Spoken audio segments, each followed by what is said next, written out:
Welcome to the Mind of Business Success podcast. I'm your host, Alicia Kramer. Our guest today is Brian Will. Now, this is a big name. Some of you may have heard of Brian. Maybe you've read some of his books. We're going to extract so much goodness out of Brian today. I'm so excited to have you. Welcome to the show. Alicia, thanks for having me. I'm excited to be here today. All right, so let's start. For those who don't know you, let's start by talking a little bit about who you are, what you do. Talk a little bit about those best-selling books that you've got. Give everyone a bit of a high-level overview. Oh gosh, my history is quite diverse, from failing out of high school to going in the military to starting my first company that failed, starting my second one that we sold to a venture capital group, the third one we sold to a private equity group, the next one we sold to another venture capital group. Started doing consulting and sales management for Fortune 500 companies. Got into writing books, got into politics, and today I do small business, what we call well-funded startup through 10 million revenue consulting. So that's about as short as I can make that and squeeze it all in there for you. The essence that I got out of that was you're knee deep, maybe neck deep, maybe wholly immersed in business. And you've got a lot of hard knocks experience. You've got a lot of wins and losses under your belt, but that's what really builds greatness. And it really is a testament to resilience, which is something that many personal development gurus are preaching. When you mentioned that you've I don't know, did you say you failed out of high school? You Failed out of high dropped school at out? 16. I graduated finally with a 1.2 GPA. All That's about a right. D plus for those who want to do the math on that. But you didn't give up on yourself. And a lot of people give up on themselves. Now, most of the people listening are not giving up on themselves. They would not be listening to this podcast. They wouldn't be going the extra mile. They wouldn't be working on their mindset. They wouldn't be pursuing their business goals. Let's talk a little bit about persistence and resilience and how important that's been on your journey.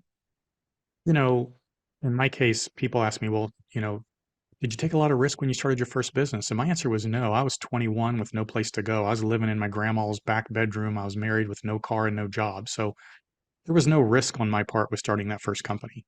I just knew that I was a terrible employee and I couldn't hold a job. So I figured I might as well work for myself. And that literally is the truth on why I started my first business. Now, I've always been the guy that has had this internal burning desire to do something with my life. And most of that was driven by my own personal insecurities. That's a whole nother psychological concept we can get into if you want to. But those insecurities are what drove me to do what I do. In fact, I tell people this all the time. If motivation doesn't get you going, if motivational statements, then maybe you just need to get mad, because when people are mad, they tend to do things that they wouldn't normally do.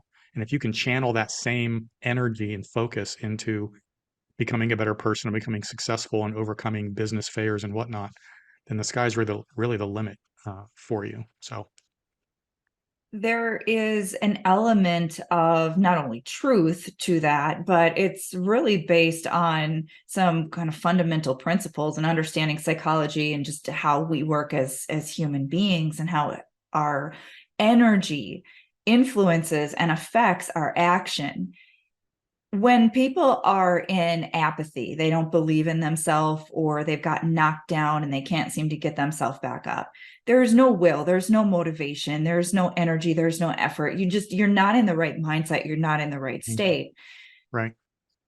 It doesn't take much, though, for someone who has been sort of knocked down and they're pissed off about it to sort of get up and put on the boxing gloves and they're ready to go. And Yes. that is a lot of times the catalyst that will get people to push through their fears, their doubts, their insecurities.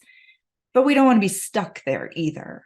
And I Correct. think that's a really important point, is that anger can be a great initial motivator, a great initial catalyst, and sometimes is exactly what somebody needs to pull their head out of their ass and like make some really important changes in life. But you don't want to be the angry person that's a terrible husband or wife or mother, father, a terrible boss. You're raising your hand. We've got to grow and evolve beyond that to get to those next levels. And that might be, kind of a great segue into how you really started to gain some traction and some positive momentum in those business ventures that did become successful. You know, and this is my theory, right? I think people are either living and making decisions in an emotional state or they're doing it in an intellectual state. And you can't be in both of those at the same time. I tell people this all the time. If you're making emotional decisions, you're probably not thinking intellectual. And if you're making intellectual decisions, you're probably making the right ones because you're taking the emotional part out of it, right? This is what we call third party decision making in my case. So yeah, sometimes you need that emotion to get yourself going and moving forward.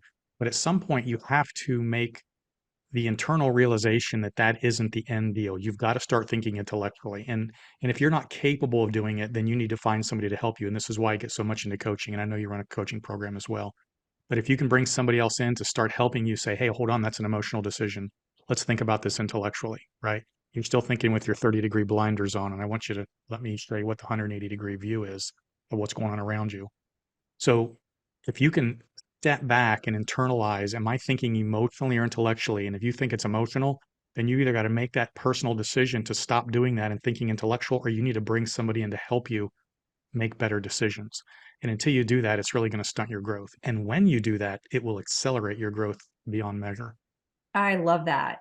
I use the word objective a lot, and I really work with my clients on looking at their beliefs, their Mhm. emotionally charged beliefs in a very objective way. If we can eliminate that sort of dysfunctional emotion that is so entangled with our beliefs, then we can look at things more objectively. And like you were just saying, we have to clean that stuff up. We've got to get out of that trap because it will hold us back. And it's human nature. We're Yep. emotional creatures by our very nature. And we don't want to completely omit emotion. Otherwise, No. what's the point, right? I mean, if you don't experience joy, love, any of those positive emotions, and some of the negative ones too, you know, I will even take it a step farther, Alicia, and I will say that you need to learn to control both of them, right? Because there are times when emotion is going to serve you very, very well. For instance, if you're in a sales environment, if you're running a sales organization, or even if you're a salesperson, your objective is to draw that emotion out of the other person. And the easiest way to do that is for you to inject some emotion back in them. An intellectual salesperson will probably fail because they just talk about facts. I need to pitch you a story. I need to get you emotional about it. I need to make you fall in love. And I've got to have the ability to control my emotional output to bring you back into my emotional world of making you want what I've got. So never take emotion out of the thing, right? And by the way, ego is also emotion. Uh, and ego is a great thing. You have to have ego to build a big company, but you also have to many times be able to check that ego to listen to the people around you. Otherwise, you're going to, again, make bad decisions. So emotion and intellect both work together, but you got to learn to manage it, control it, bring it out at the right time. And again, maybe bring somebody in who can help you do that. so good. So good. I want to talk for a moment about a couple of your books. Hmm. We are talking to a range of different types of business owners here. We have everything from the online entrepreneur to the brick Hmm. and mortar, I own a manufacturing company. Hmm. The psychographic, though, is we're all in it to win it, right? We all Hmm. have goals, we have dreams, we have desires, and we're saying, life's too short, I'm going for it. Hmm. You are helping through the work that you're doing, obviously with your coaching, but with your books, you're helping people to go from wherever they've been stuck, wherever they've been struggling, and really start to create success for Hmm. themselves. So Hmm. I'd like to take a few moments and talk about a couple of your books and give our audience a little taste of what you are teaching and preaching and sharing in your books so that Yep. they can go to Amazon or your website and they can do themselves a favor and start feeding their consciousness with all of that goodness. Sure. I'll give you I'll try to do a 1 minute on each. So my first book is more of a personal story, and half the people hate this title and half of them love it. It's called I Give the Dumb Kids Hope. And it's a story about me. It's not about anybody else. It's about me. It's because I was a dumb kid in school, and my kids have master's degrees and MBAs, and they always joke, well, Daddy, you give the dumb kids hope, right? So that book is about overcoming challenges. It's about growing up in an abusive home. It's about getting kicked out of high school. It's about failing. It's about getting kicked out of the house. But then it's also about overcoming those things to go on and become a success in life and how I did that. And that's where I talk about things like my anger box and controlling that emotion, which we talked about earlier. And I keep it in that box. And if I need it, I crack the lid open just a little bit in order to let enough out that I can make things happen. And then I got to shut that box because honestly, the box scares me. What I'm capable of is scares me a little bit. So that's what that book is about. You go to the second book, and it's called The Dropout Multi-Millionaire. And it's 37 business lessons in how to succeed with no money, no education, and no clue. And that was me, right? And yet, no education, no money, no clue. And yet, I built companies. Two, I sold to venture capital groups. One, I sold to a private equity group, and I consult for Fortune 500 companies.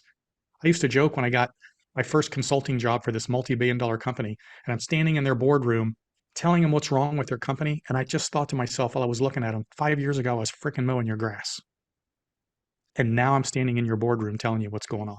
So you can go anywhere and do anything as long as you're willing to go through what's necessary. So that's about building businesses. And then the third book is called No, and it's the psychology of sales and negotiation. And by the way, the book on building a business is not about the technical aspects. It's about more the soft skills and mental aspects of building a business. And by the way, as I like to say, the example I use here, and my first company was landscaping. Then I went to insurance. Then I went to online marketing. Now I own restaurants and real estate. So I've been in all industries. But I tell people, Joe the plumber, if he starts his own plumbing company, if Joe's business fails, it will not be because Joe doesn't know how to plumb. It will be because Joe doesn't know how to run a business.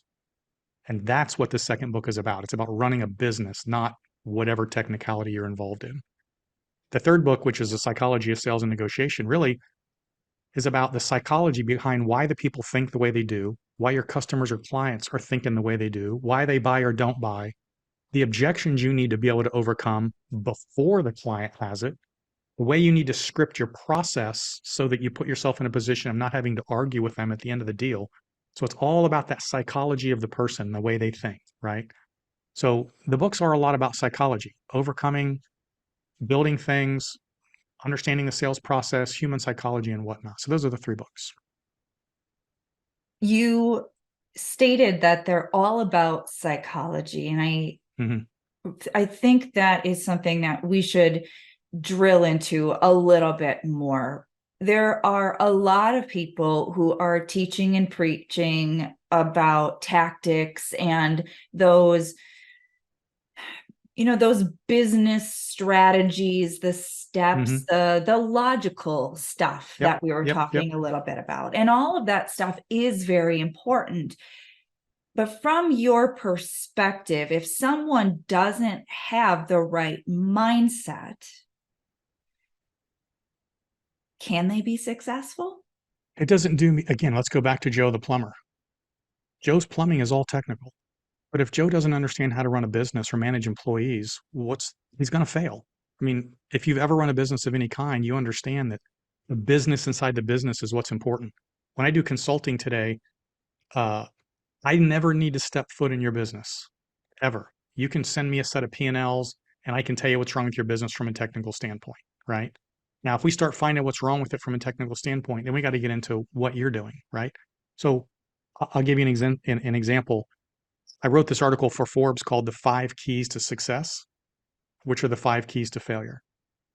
And the first key to success is, why are you even in business? Because business is hard. And a lot of crap is going to get thrown at you. And there are going to be a lot of challenges. And if your why is not strong enough, then you will not survive the shitstorm that gets thrown at you at some point, and it will get thrown at you. The second step is, who are you in the business? Again, we're back to who are you? This is a psychology thing. If you think that you're a CEO when you're actually a technician, your business will fail because CEOs are managers, technicians do the actual work. Too many businesses are started by technicians. Joe the plumber, he's a technician. Joe's not a CEO or manager. He doesn't know how to run a business. So who are you in your business and who are you not? And that's what's even more important. We need to understand who you are and who you're not so we can backfill into your organization the personalities that you're missing, right? And then another one, why should anybody buy your product and why should they buy it from you? Because if you're just a commodity, then they can buy that product anywhere from anybody. If your business is going to succeed, we need to know why they need to buy it from you. That's what's important. And if you can tell me why they should buy it from you, and this is again going to go back to self-reflection within you and your business, then you might have something, right? And then we get into knowing your numbers. But the last one is, here's what you need to understand. If you've never run a successful business, or if your business is stagnant and it's not growing the way you want it to, or if it's not as profitable as you want it to, I'm gonna tell you a secret. It's not the supply chain, it's not your customers, it's not the competition. The problem is you. Okay. So you don't know what you're doing to get you where you want to go. If you did, you'd already be there. So if you're in any of those situations where you're not where you want to be, you're not growing like you need, then you need to check your ego and bring somebody in who has been there and done that and listen to them and let them help you with what those problems are. And that is purely a psychological ego issue you've got going on. 100%. So most of business success is between your ears. It's not doing the physical, tactical thing that you think you need to do. Anybody, as I used to say when I started my first company, I mowed grass. Anybody can go mow grass, right? Walk behind a mower for 8 hours a day. Not brain surgeon, but if that's all you know how to do, then you're never going to succeed. You better figure out how to run a business. Right now, you're making a lot of people think. Well, I thought I had that shut off. So for those individuals who are thinking to themselves right now, oh shit, I've got to do something about this because I am not where I want to be. I don't know everything that I need to know. I have been stuck in pride and not getting the help that I need, not saying, hey, I don't know how to do this thing, or my business is really falling short in this area, or I can't seem to get this part figured out. Where do they go for help? How do they know where to begin? Well, a lot of it starts with listening to podcasts like this. So I tell people one of the most important things you need to do is find a coach or a mentor, no matter what stage of the business you're in. And I'm going to give you an example in a minute. And I don't care if you're a startup, and I don't care if you are Apple Computer. In fact, the guy that runs Apple is a guy named Tim Cook, right? Runs the largest company in the world, most profitable company. Steve Jobs changed the planet. Tim Cook's running it. He has a board of directors. I think it's 12 people that come in every quarter and help him answer questions and figure out which direction to go. Tim Cook also has a personal coach. Most people don't know that. I actually did a podcast with Dave Meltzer, who is a personal coach to two of the top 50 Fortune 50 companies in the world. He's like, I know Tim Cook's personal coach. So every major corporation has people that come in and help them, all the way down to probably the people that are your competition. So if everybody else thinks they need a coach, if Tim Cook needs a coach, what in the world makes you think you don't? Right? So, but let me preface this. There's two things I want to put on this one. First of all, don't chase the advice of billionaires. I love this one because they're so far removed from where you are in business, their advice is not going to be relevant to you. You need to find somebody that is 10 to 20 steps ahead of you, right? That has been there and done that and can go, hey, listen to me. I tried that. It didn't work. I did it this way and it did work. And if you will listen to me, these are the results you're going to get. That's the person you need to find. Number two, make sure, and this is huge, that you vet the person that you are going to bring on as a coach. Because what we put in our head is the most critical thing between where you are today and where you are 5 years from now. In fact, it's the only difference between you now and where you want to be is what you put in your head. That's books, that's podcasts, that's the information you allow in your brain, right? So you got to find somebody who has had the success that you are trying to achieve, and then but vet them, make sure that they're. I hate people who tell me, "Oh, I did a 20-hour course online. I'm a certified coach now." No, no, you no, not the person you want. Find somebody who's been there, done that, has success, coached other people, look at their track record, find out what they've done, and then be very selective about picking them and bring them in. But then you got to check your ego and listen. If you've coached, have you ever had a client that you tell something and they go, "Well, I'm still thinking I might do it my way," and you go, "Oh my gosh, I can I literally see what's see, going to happen." yes. And it's, you've probably heard this. I'm sure some of our listeners have heard this.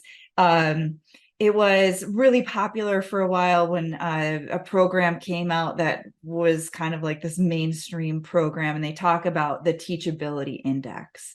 Hmm. And it's so interesting because I've been working with clients for well over a decade now. And so I've gone through the gamut of my own, growth, but then also witnessing what really trips people up. And I've noticed that people have growth spurts. Yes. Even my more um egotistical, the still wonderful people, right? But I mean, Hmm.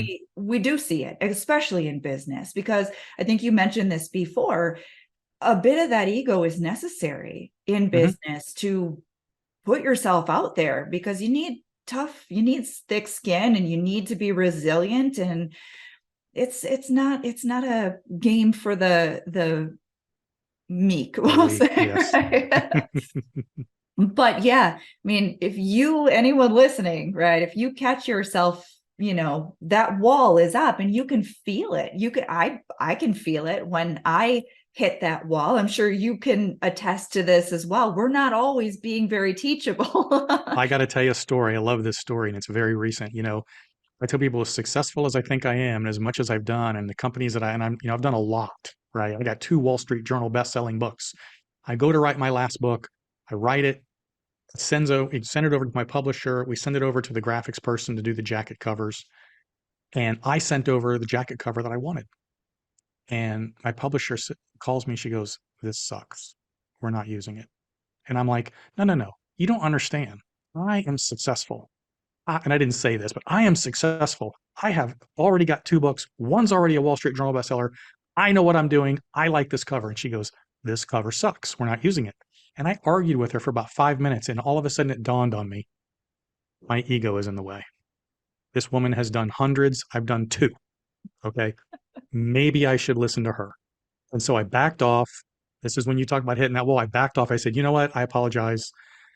You tell me what we need to do, because clearly you're better at it than I am." And he designed the 3rd book, and this is it right here. And it was amazing. And it became a #3 Wall Street Journal bestseller. And so she was right. I was wrong. But everybody has an ego, and everybody needs to check it at some point.